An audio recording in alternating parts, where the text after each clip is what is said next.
Another late night, another day of being the chief investigator for our son's disappearance and presumed murder. And from my point of view, it's there's 1,000 days, more than 1,000 days of proof that Richard was murdered. And I was talking to a very good friend about this, about these autopsy reports that we have, about the areas where remains of Richard were found. And, it's when, and you have to, who are you going to believe? Are you going to believe those that are lying, those that are obstructing justice, those that are manipulating the system, using the system, those that are frauding the system? Um, or are you going to look at the 1,000 days of proof and, face reality? That's, and having this conversation because, we've been so pro Army our whole life. My whole life, I've been pro Army, that it becomes very difficult to face the reality that the institution, that the Department of Defense has rotted away, has forgotten what their duty is, has grabbed onto a new ideology that is not about defending the Constitution. And yet, this new ideology is not good. It's up to no good. And make sure that everyone can hear me.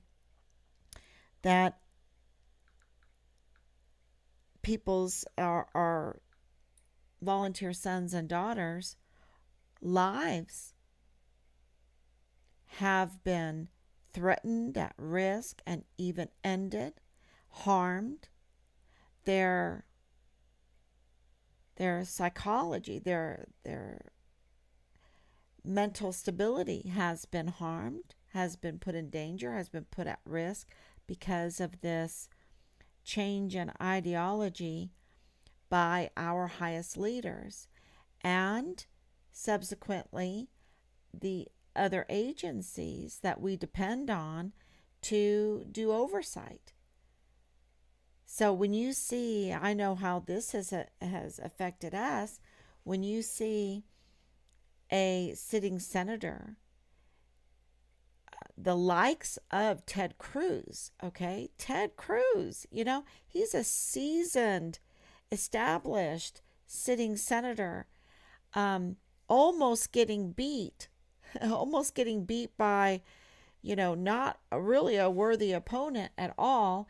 And it has nothing to do for me of Republican or Democrat, but when you look at their background, when you see what they've accomplished or what they've been up to, why in the world wasn't it a slam dunk for Senator Ted Cruz in Texas? He won by the hair of his chinny chin chin.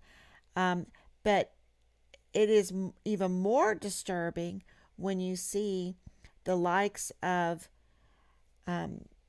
someone I think should be arrested for what she did, and that's the Secretary of the Army, Christine Warmoth. I call her Warmouth.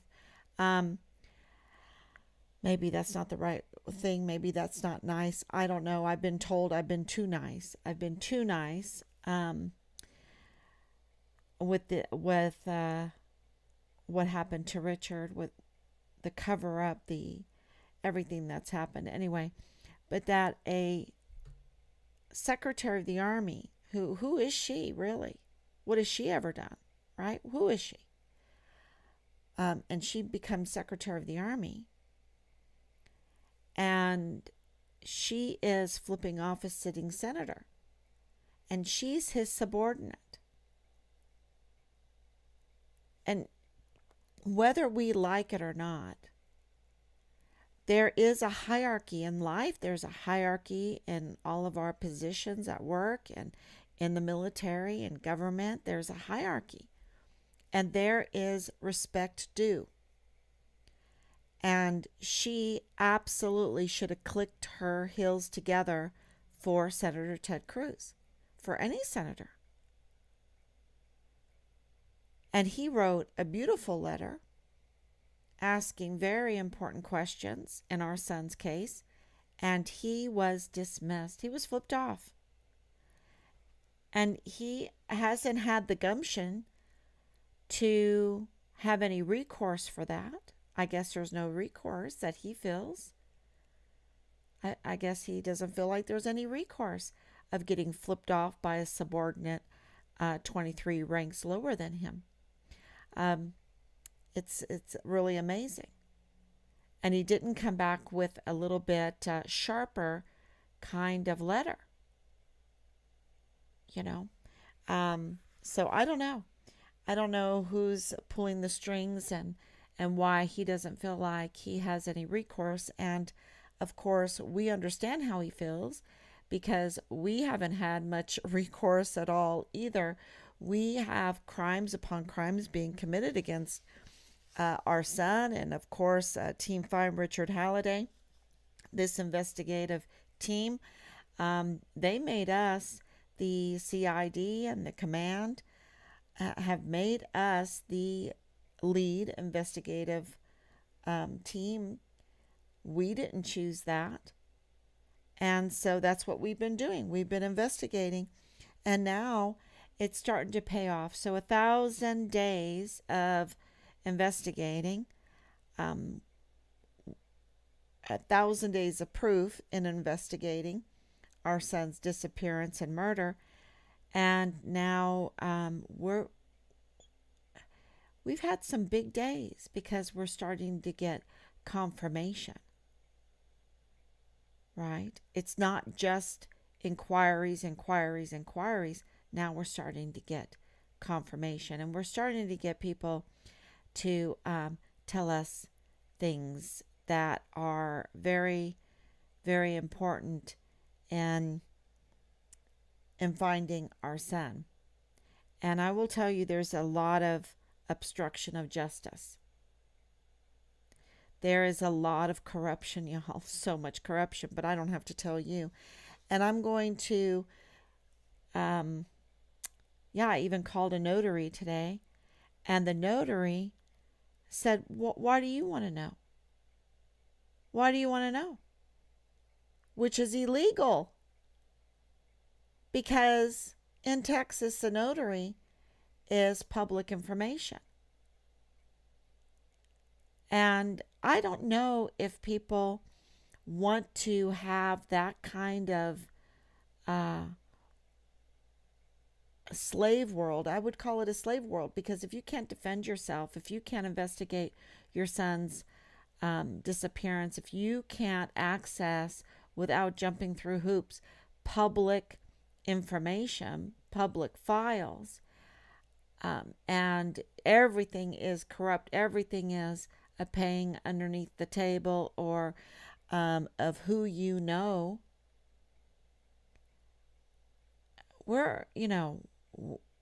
then we've lost our country. Absolutely, we've lost our country as far as the Constitution, as far as our freedoms go. Absolutely. So I wanted to address this, what has been brought to my attention, and I think it's very, very important. It is this little tweet here, breaking, dailymail.co.uk. Well, I don't even know who to really trust for news and everything right now. I just know that Trump hit it out of the park with CNN. That was good for CNN, I guess. Maybe they need to be a little bit more unbiased and have Trump on more often, and they would probably do much better as a company. but a media company. But we have this coming from dailymail.co.uk. Breaking Lieutenant Colonel Joe Derek Curtis, an officer in the U.S. Army Cyber Command, remains in his position despite being investigated for rape, sexual abuse, and patronizing prostitutes. His ex-wife speaks out against the Army's handling of this case. So it says here, Lieutenant Colonel Joe Derek Curtis, he's 47, was investigated for rape, sexually abusing his now ex-wife, and hiring some prostitutes, but remains on the U.S. Army Cyber Command. I don't know what the outcome of the investigation is, but I am going to keep really close tabs on this to see, and it just was brought to my attention. So I would like to know, because in documents obtained by Daily Mail, Corey Jensen claimed he raped her multiple times and tried to pimp her out in what he allegedly called hot wifing. However, Curtis was only found guilty of and reprimanded for the prostitution charge, and no further action was taken against him. Yeah, I have to look into this, because if you can rape and pimp and do these things and stay in your position, keep your rank, I want to know what happened to the doggy colonel, right? The colonel with the doggy mask that was rearing puppies. And when you read what he said about that, these new recruits coming in, and it's like he's looking for new recruits to his sex cult and grooming them to be puppies. And here he is, a colonel, and he was absolutely guilty of being in his mask, being in his uniform, being on a military installation, being in a military building, and exposing himself in uniform.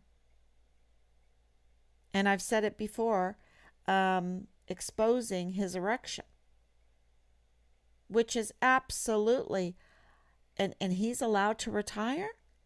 He's allowed to retire, and he's, I'm hoping. I haven't heard anything about their investigation into him, into all of his cult members. There was a captain that was a cult member, wearing these doggy masks and engaging in this sex cult while serving in the military. Yeah, there's no moral compass, and it's then who you know, because if this Lieutenant Colonel Joe Derek Curtis gets to keep his rank, gets to keep his position, gets just a slap on a wrist, a GOMAR. Is it a permanent GOMAR? I don't believe it's a permanent GOMAR. I don't believe it is. I would bet. I haven't checked, but I would like to know, is this a permanent GOMAR? Because Richard received a permanent GOMAR for underage drinking, 0.04 BAC. So, I don't know where the training, well, we know our military has become politicized. Our military has become the grooming mechanism for our young volunteer sons and daughters across this country, the military has become a service to foreign and domestic enemies. And we have 44 four-star generals that are absolutely serving foreign and domestic enemies instead of defending the Constitution, doing their duty. We know that. And we have gotten confirmation after confirmation after confirmation on that. I don't lightly say that because I've always been Go Army. I've always been pro-military. Even my daughter dug up the clown picture of me when during the Gulf Wars, in between Desert Storm and Desert Storm, when I used to clown for all of these welcome backs and deployment functions. Yeah, entertain the children so the parents could have some time together, leaving or coming. Yeah, I remember being in the NCO club and entertaining the children there with some juggling. Yeah, I even learned how to juggle and some magic tricks and little finger plays and things like that. And one child gave me $1 tip. And as I was walking out, I took that $1 tip and I put it in the slot machine. And I won. I won. And the quarters and everything came out, and I put my clown hat. My clown name was Toodles. My Toodle hat underneath the slot machine to get all the quarters, and I went back to our home, and of course my husband was deployed, and Hannah was just little. She was not even 2 years old at the time, about 2 years old. And my grandmother, my Oma, she was there babysitting for this function. And I said, Oma, I won the slot machine, and I gave her the hat. We had a good time. We had a wine together and counted quarters. Yeah, so we've always been pro-army, pro-military, pro-volunteer, The United States, a lot of people don't know this, but the United States was built on volunteerism. Our history has been just known for its volunteers. And there's next to no other country like it. Other countries don't know about. You mean we volunteer? You volunteer to do things? Go and visit some other countries and they'll tell you. People don't just volunteer. But our country has been built on volunteers. And, you'd have all these history lessons about who built the country. And they very, very seldom ever mention the volunteers. And I think that's a very, very important point, especially in the case of our son, because this case is moving at 1,000 miles an hour because of volunteer time, volunteers. Team Find Richard Halliday. And we're very, very grateful, emotionally grateful for that, because you have to understand where we came from at the beginning. The command, the CID, didn't even call us. They didn't even contact us. They were hiding from the beginning. Very important information.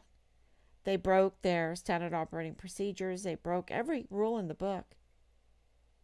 Every rule in the book. And when my husband, when I finally convinced him, we really need, matter of fact, I was out doing some yard work and I came in and he waved me into the office and he says, I'm calling the command. And I said, thank you. Okay. And Captain Yoshida was very upset. Not upset like angry, not upset that a soldier went AWOL or whatever. No, he was frightened.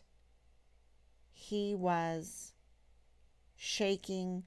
He was breaking up emotionally. He was crying out. And my husband mouthed it to me. He's crying. He's like, and if my husband's getting upset,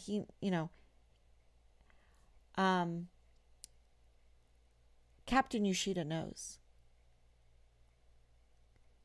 And Captain Yoshida, there is $150,000 leading to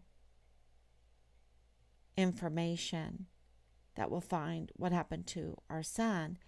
And we're in the confirmation stage now. It's not just leads. We're still getting leads, but this is confirming the leads.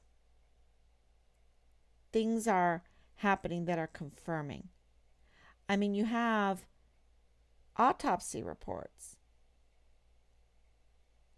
that confirm certain dates, certain events. Then questioning, it was these autopsy reports and this information that led us to looking at the process that CID took, that the command took, the process that came out of the mouth of Lieutenant General Sean Bernabe, who we believe absolutely needs to be arrested at this time. He needs to be arrested at this time. And I'm not talking for just a little crime. It's a huge crime. And we believe that the Secretary of the Army needs to be arrested. So many. And Vanity Fair Veronica.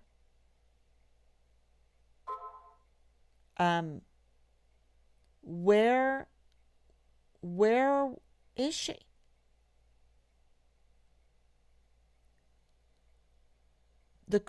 You're going to find out, and you already have, with me coming on every day, that Richard was a whistleblower.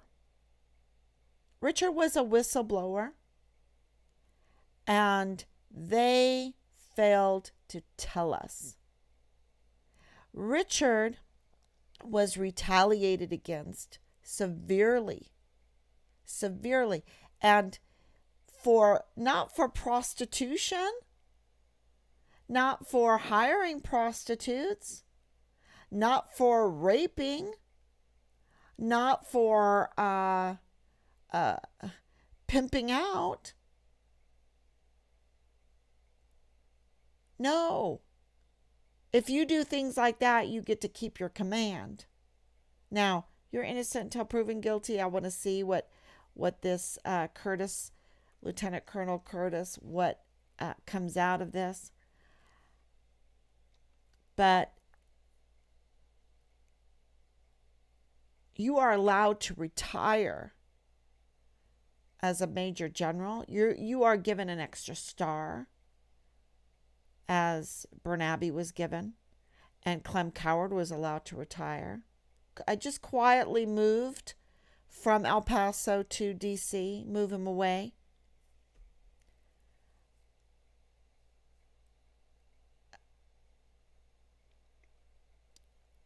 Richard was absolutely retaliated against because of his CPS complaints, where he turned in pornography. He was trying to protect children from abuse, and he was retaliated against. hard work to build character in your children. And I'm so proud of Richard. I'm so proud. And I'm telling you, I knew where he stood when I got the video, that they felt like that would injure us, because maybe it injures them. But it was the video of him burning the money, saying, I'd rather burn my money than spend it on whores and blow. And he calls them the big booty. Wow. When I watched that, I was just, oh, where's the champagne? I want to pop the champagne, because I know my son, and I know exactly the message he was giving when he did that. And it was a good message. It was a good message. And then when we received the audio of him warning this young mother, very young mother, just had turned 18 in October 2020, warning her not to lower herself like that with these other people that say they respect her, because, sell her body on the internet and that, because they don't respect you. And they don't. They might say they respect you, but they don't. And those guys, they're just horny. They just want to see you naked. And when I heard him warn her like that, I was just like, Richard, it's hard work to build character in your children. You have to be there. You have to be there all the time. You have to be teaching them while you're walking along the road, when you get up in the morning, at the breakfast table, all day long, all the time. You have to be with them to build that character. And when I saw these, the video, the audio, and even the very last one where he was totally broken. He was really broken. But the first two, and even the last one, because he didn't know what else to do. He was just sorry that they wouldn't be moved, because he knew where it would end up. He knew that it would end up no good. No good is coming from any of this. And he was right. But we're really proud of him for sticking to his guns and trying to help. And I believe just this case, us sharing his words, constantly sharing his position and his words and his character, his Distinguished Honor Graduate title that he earned in his cycle for basic training and AIT. $500 award. So as long as we are sharing this and saying he was a whistleblower and he had an amazing character, he was up to good, not up to no good. He was up to good. He wanted to do something good. And the main things that we wanted to teach him is to think properly about women, respectfully about women. Think properly about children, respectfully about children. That he was a man, that he would be big and strong and beautiful, and that his duty was to respect women and children. Not abuse them, not rape them, not pimp them out. not groom them. And he was true to that. He was true to that.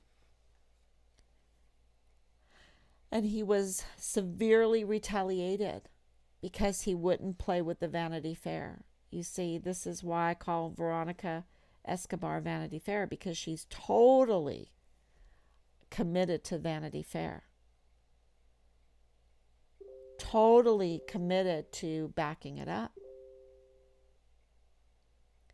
And Richard wasn't. So she'll get promoted. And this is the same thing with Lieutenant General Sean Bernabe. Can you imagine all his SJAs, all of his top secret clearance into everything that happened? And here he has a soldier that's a whistleblower, and he doesn't even tell the parents. He doesn't even tell the parents. He tells the parents, we have a warrant out for his arrest. He's a deserter. And then this is a yellow Interpol is then put out there as a notice for Richard. Something is not right. And they're using the system, they're using the process in an unjust way. They're abusing it. I wish I had all the proper words that a lawyer has. But I can just say it simply. Lieutenant General Sean Bernabe, Lieutenant General Donna Martin, Lieutenant Colonel Michael Roddick, they're all up to no good. They're up to no good. No good for our country, no good for our children, no good for our women, no good for our volunteer sons and daughters, no good for Richard. They severely, Major General Clem Coward, absolutely up to no good. And people know it. People know it who have served under them. They know it. Which is a domino effect of low morale.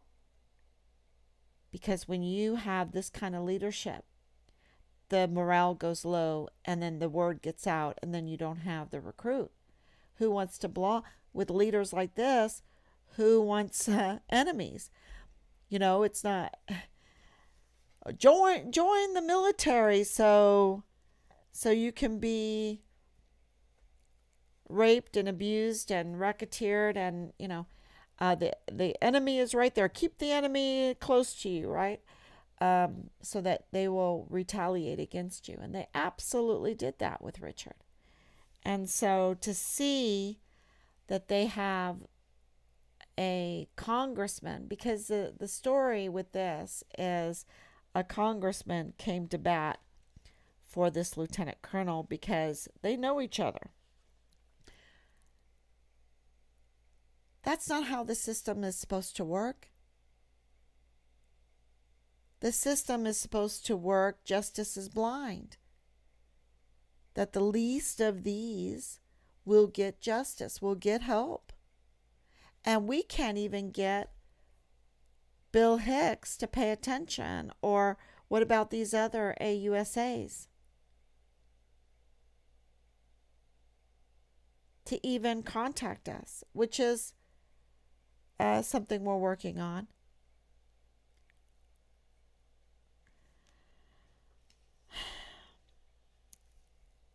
So what are we working on? Let me tell you.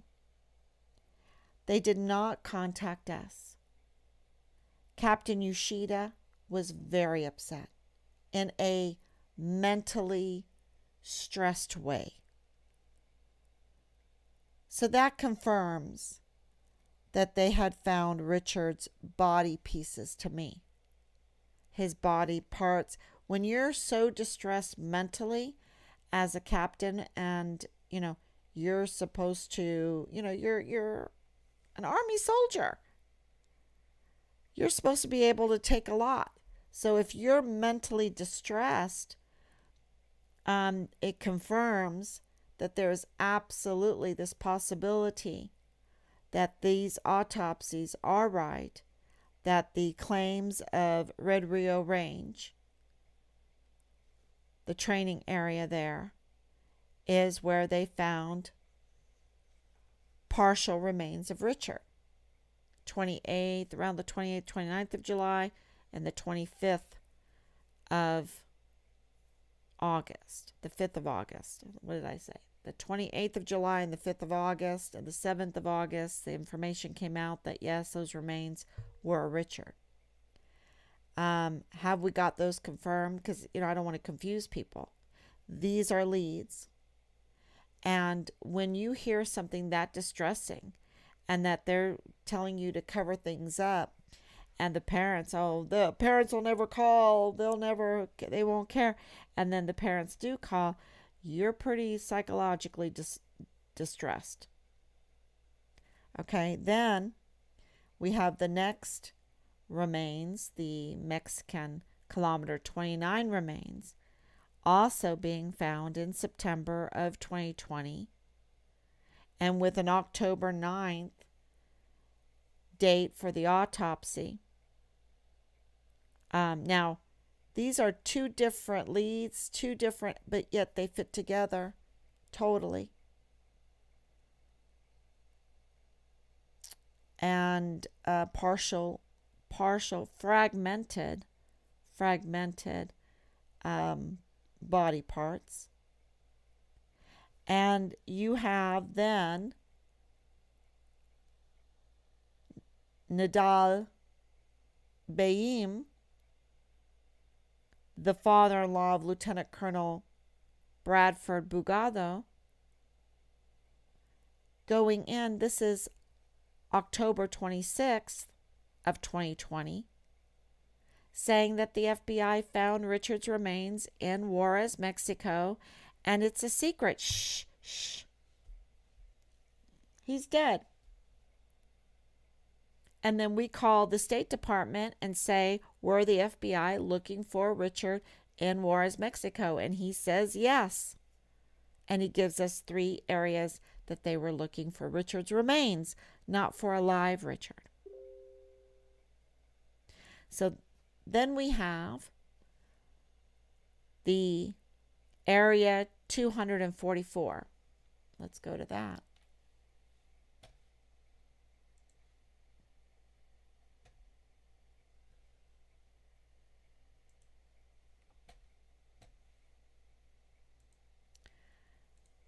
So we have Area 244, which is the MOPH Afghanistan village, right? And they keep a lot of equipment out here.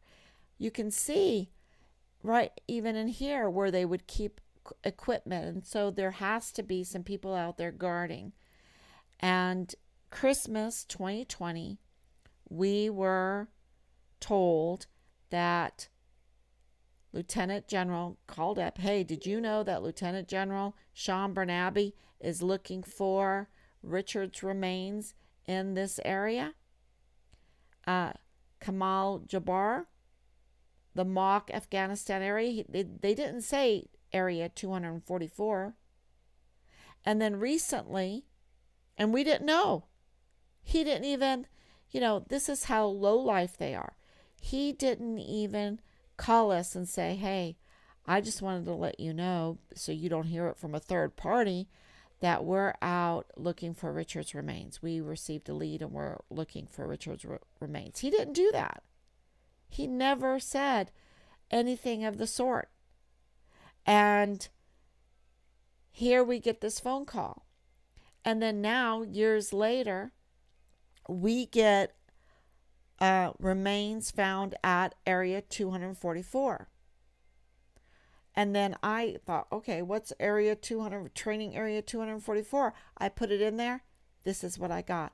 The Kamal Jabbar mock Afghanistan training area. Now, chills just go up and down my back when things like this happen. We're getting a confirm of then, and the autopsy is for the very, very beginning of February, the results of it, and that makes sense.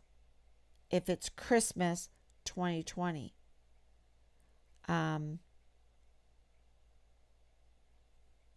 so we have those three areas.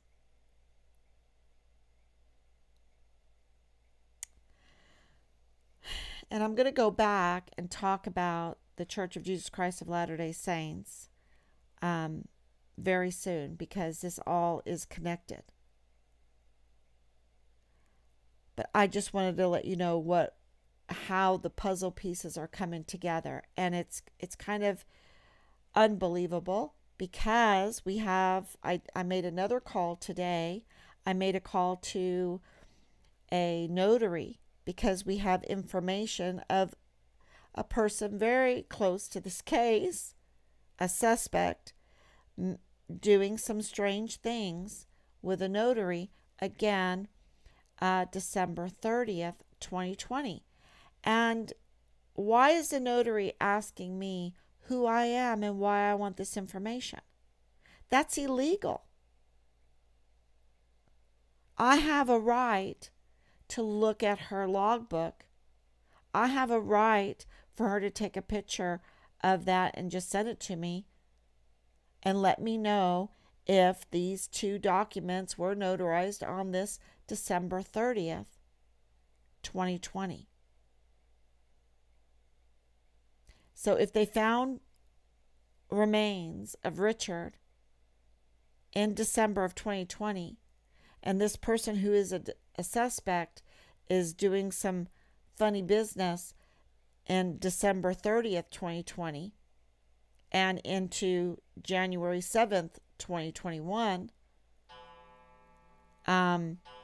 this is relevant in finding out what happened to my son and where my son is.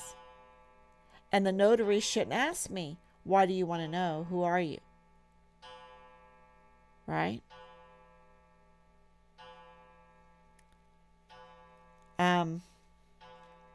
Which is very interesting. So maybe tomorrow we'll find out. We were hoping to get it tonight. The other point that's coming together, there's so many points coming together, is that Rob contacted and spoke with the Sarasota Sheriff's record keeping. He could say it better than I can. And there absolutely is no evidence of a warrant for Richard on their books. And yet, we had a fugitive apprehension unit that is part of the sheriff's. He's a deputy, come to our house to, search, arrest, an arrest warrant for Richard. And one of the unit members, I don't know if he's a deputy, came to the back part of our house. So we're getting confirmation now that things were done very messy. Because how did this happen? This fugitive apprehension unit. How did this happen? And, why are people taking care of business? What has got them so riled up? It has to be something very, very serious. And why is it that in our leads, we're getting that Richard was designated, and we'd like to confirm this, but they're not giving us we still don't have Senior Special Agent Veltry's summary. This was supposed to be due, maybe she'll give it to us tomorrow. But the summary is, especially when they haven't done anything for 15 months, what do you have to summarize? How much do you have to write? And the thing is they have, we have given them everything, right?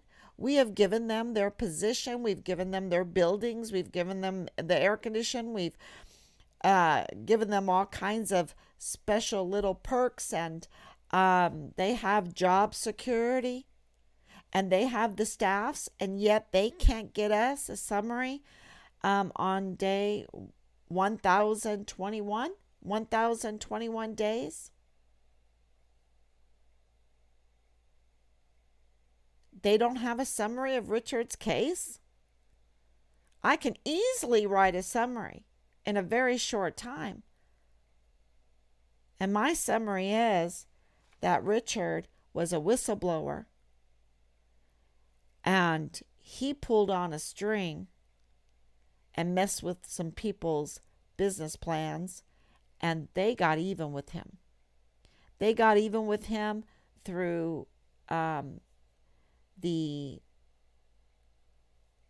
retaliation, the continuous retaliation, and they got even with him by getting rid of him, with murdering him. That's my belief of the summary. And if you go back to the very beginning, which we have to do, and what we have been doing to see the process and things that happened back then, we're revisiting. It's just like revisiting this military police guard mount situation, and I have to tell it all the time. We want to know who this person is in this picture, right? We still do not have an answer to that. And we still maintain that First Lieutenant Dallas Hart was in Delta Battery 143. We still maintain he was in 143 and not 243 like he claims, because we've been lied to.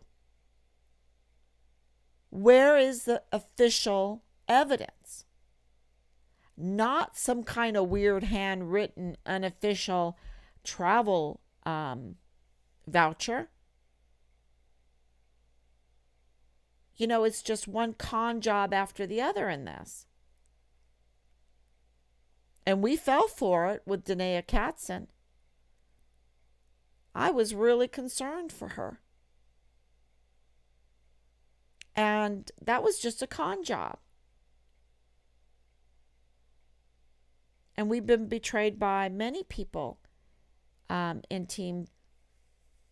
Well, let's just say the saboteurs, the federal informants that were assigned, the asymmetric warfare tacticians that were assigned, the collusion with others, they were and are. We have 1,000 days of proofs that they're covering up something so big. And if Richard, and this is what I believe, because Richard was being a whistleblower, because they were retaliating against him, and he would not, his character's strong, and he would not give in to them. And I don't know what all they did to him, because they abused him, y'all. These same people that will rape a child in their home with multiple people in the family. These people that will carry on a an incestuous relationship as an adult with their adult sibling, brothers, right? These people that will do all of the alibis, that will set up this string of, you know, smearing Richard at the beginning in all kinds of ways to mislead us. We're not going to. You want me to believe the people that sent me the vile and vulgar messages? I mean, people that have major connections to the mortuary affairs that send vile and vulgar messages to a family trying to find out what happened to their missing son. No, I want the signature. I want the letterhead. I want the official. We have, matter of fact, I should post that up. We have the IG not even signing the letter to us. They're not even signing it. Where is the accountability? Where is, they're just trying to get out of their legal obligations. They don't want to be held accountable for anything legally because they're so corrupt. They're so corrupt.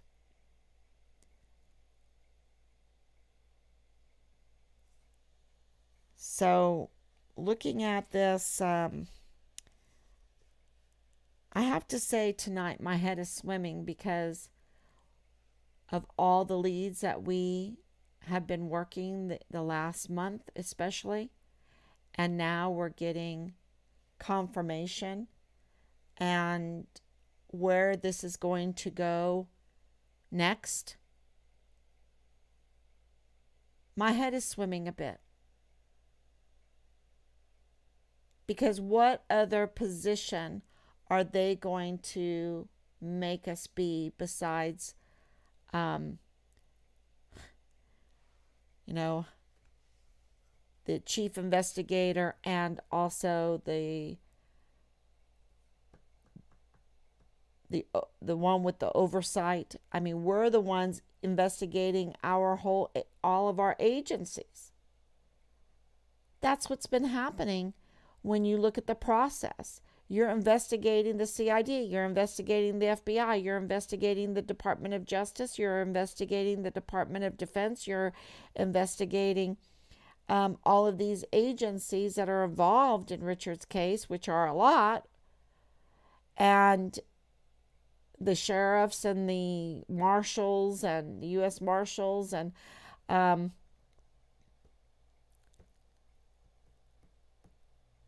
wow. So not only are we investigating Richard's case, but we're investigating the investigators.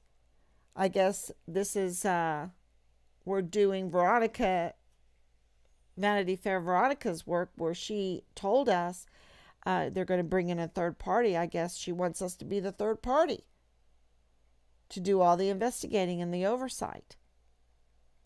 So we're doing the representative's job now. Or whoever she was planning on getting, maybe the FBI, right? So my head is swimming for the next step because it's becoming very clear that this is a homicide case, that it involved the border, it involved the CID, it involved high-ranking members of the military, and they were going at it. And it also involved a Jack the Ripper type murder for the cover up of child sex trafficking, which involves drug trafficking, illegal drug trafficking, which involves weapons smuggling, which involves the messing with documents, forging documents or changing documents. And you see that even with Richard's case, they didn't have any problem leaking his file and tampering with evidence. What else did they do? There's video missing, this kind of stuff. They have no problem with doing any of that. It's such a breakdown of our country. And this is our law enforcement agencies. This is our defenders. The military is our defenders. They are our defense. And how we're going to see this get even more dangerous is it's going to go to the bench where the judges sit. And the judges will not be impartial. The judges will not be, they'll be political attack dogs. They'll be what the media is. And we still have that campaign, by the way, for the media. Media Matters. You can go to write an email, eoclass@irs.gov, and you can put in a complaint to Media Matters, about Media Matters, about KTEP. I think it's Media Matters, and say, this is bias, which is fine, but it's not fine when you have a tax exempt status. So the IRS needs to withdraw Media Matters, or sorry, I shouldn't say Media Matters, El Paso Matters. El Paso Matters, I have to correct myself, that they need to withdraw El Paso Matters tax exempt status because they're being political attack dogs. They're being biased. They're not covering stories that they should. And so we're going to see what it takes finally, what confirmation finally needs to drop before the media.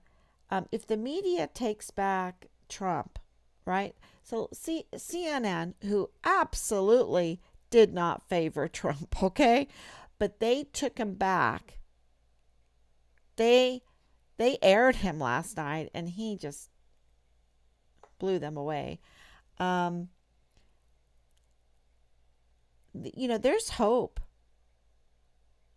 There's hope. So I'm just saying something will break. The confirmations are getting out, and even to legally give a defense through the media of themselves or whatever, they're going to have to cover the story. I believe that. So it is just that serious of a story. And, when people start coming forward and talking, when they start giving you confirmation, when they start becoming the witnesses, then you know that the time is near. And this designation of died while missing is a very clever designation for Richard, because they can absolutely say, okay, we don't have to give you his remains, because died while missing is like an airplane going crashing into the Pacific Ocean right in the middle of it, and you can't find the remains, but you know that they've died. So it's a very clever thing. But if the CID used their badge, if they used their handcuffs, if they used their privileges to carry out a sinister crime like this, like a Jack the Ripper type crime, and then they when they got caught, they had to to get their finances or get their property or whatever in order. Um, yeah, we're getting confirmation, and we're getting lots of information coming in, and hopefully even by people that don't really want to give us information. And what it's doing is it's really putting our lives at risk. So we're putting out more and more letters about our safety, about our lives being at risk because of the corruption and the CID not doing their job. I mean, where's Veltri? We said, um, you know, we're afraid, and we have a witness that's afraid, that needs protection. Oh, where do we get that from? And they absolutely broke the law when it came to Richard, because Richard, as a whistleblower, um, what is it? I wrote it down. As a whistleblower, he absolutely should get protection. And he was illegally exposed, and they still didn't protect him. They still didn't protect him. They still retaliated against him, and making the whole situation escalate to to a, a dismemberment, a torturing and dismemberment. And I've even heard worse, because they tried, and this is where the surgical skill comes in, and also the mortuary affairs skills come in play, the knowledge and everything, because they did not want the remains to be identifiable. And but they didn't succeed. So I think a lot,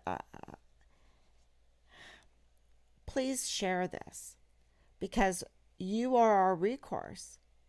It is the number of people that share this story getting out, because that's why there is such a blackout in the media for Richard Halliday's story, for whistleblower first CONUS Deaths 1 missing soldier under the Vanessa Guillen absent soldier flowchart, the deserter that has a yellow Interpol status, which is weird, because I always looked at it like, okay, Richard committed no crime. It was staring us in the face every day, and I was mentioning it every day.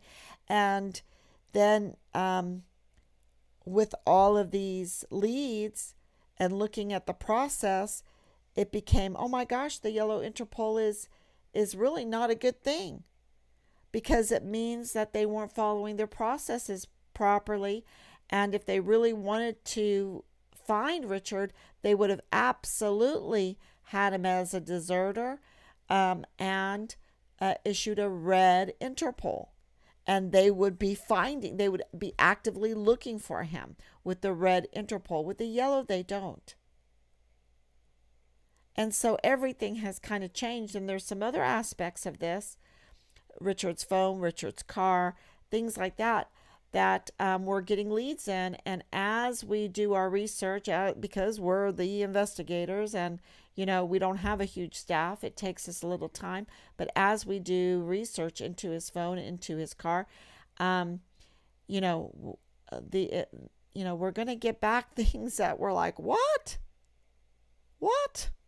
because this is a botched investigation by the CID. A botched investigation by the CID. And there are conflicts of interest in the botched investigation by the CID. And those conflicts of interest are Tavita Nusa, CID special agent, having a Roland the Hay relationship with First Lieutenant Dallas Hart's mother. And they all know each other, y'all. They're all, they're all veterans, they're all, NCOs, or have worked together, and they know each other. It's a small community.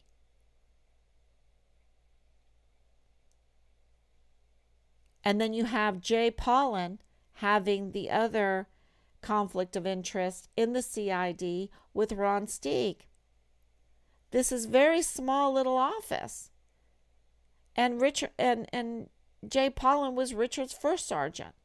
Absolutely, with associated with the Hart family.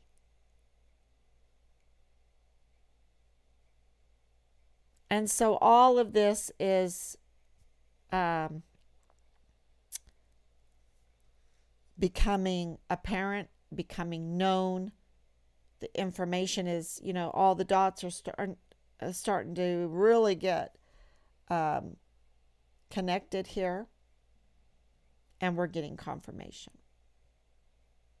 The dates, filling up the whole timeline, that's very, very important, and it is all flowing. You would think that there would be some conflicts, but it's flowing. So I'm going to take some questions right now, and that means we're on the right track. When we get this here 244, something that I've been looking for and interested in since December 2020, that was a huge breakthrough. Huge breakthrough.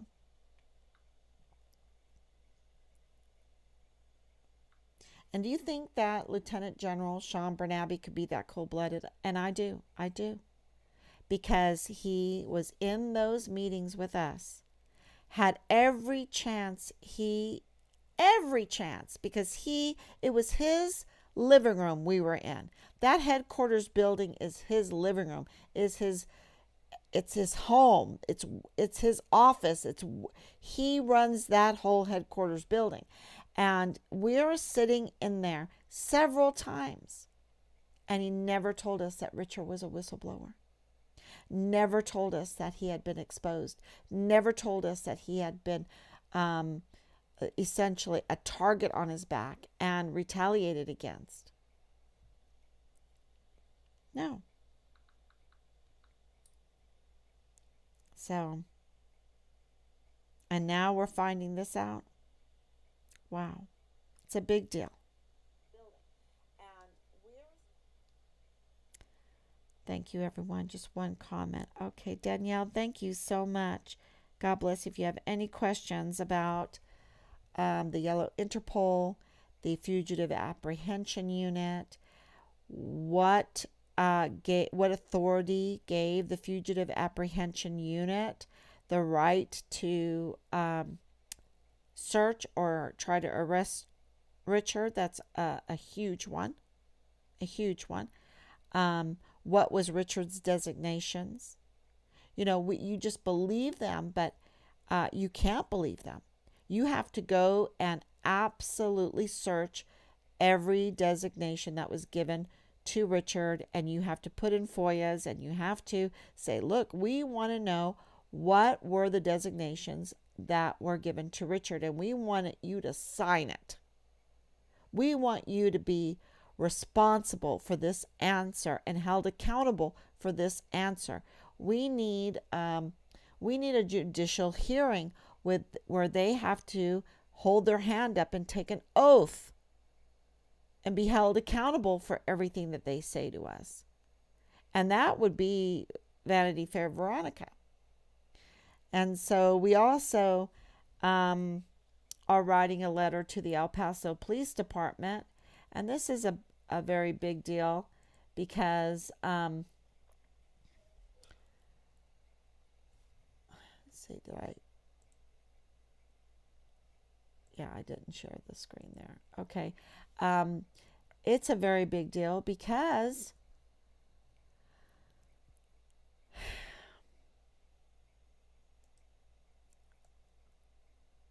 we want to know all of the, remember I told you about the police reports that were put in about Leilani Hart.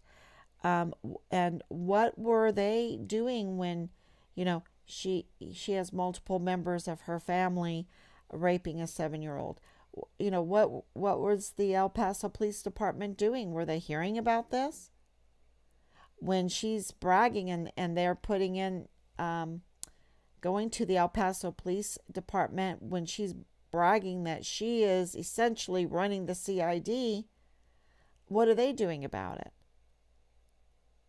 We need to know these things. So, and we have the right to know these things. And why is that making people angry? It shouldn't make anybody angry unless um, unless you have a lot to lose in it. Because what do we want? We want to know where our son is. And right now, with 1,021 days, he is presumed murdered, y'all. Which then leads us to, well, who murdered him?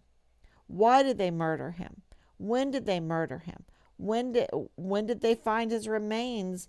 Did they find his remains? It's and I believe they did, because you can have one bad report, but when you have three and they're so outrageous, how can they? It's like they make it so outrageous because they don't want Richard's body to be found.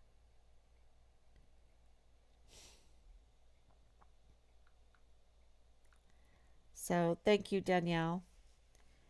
And I will be back tomorrow, God willing. And if you have any questions, I'll be glad to answer them. Because if we can brainstorm through this, getting